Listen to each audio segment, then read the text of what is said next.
దేని వాక్యాన్ని చదువుకుందాము. ప్రభువు స్తుతి నొందునుగాక. అనుదినము ఆయన మా భారము భరించుచున్నాడు. దేవుడే మాకు రక్షణకర్త అయి ఉన్నాడు. కీర్తనల గ్రంథము 68వ అధ్యాయము 19వ వచనం. ప్రతి మనుషుడు పాపమనే భారాన్ని మోసుకుంటున్నాడు. ఆ భారాన్ని మోయలేక చనిపోతున్నాడు. ఎందుకంటే పాపము వలన వచ్చు జీతము మరణం. మనము మోయలేని ఈ పాప భారాన్ని మోయటానికే ప్రభువు ఈ లోకంలో జన్మించారు. హల్లెలూయా.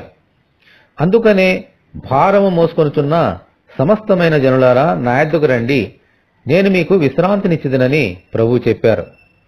ఆయన ఈ లోకంలో పుట్టి ప్రతి మనిషిని పాప భారాన్ని తన శిలువలో మోశారు. ఆమేన్. ఇక మనము మోయనక్కరలేదు.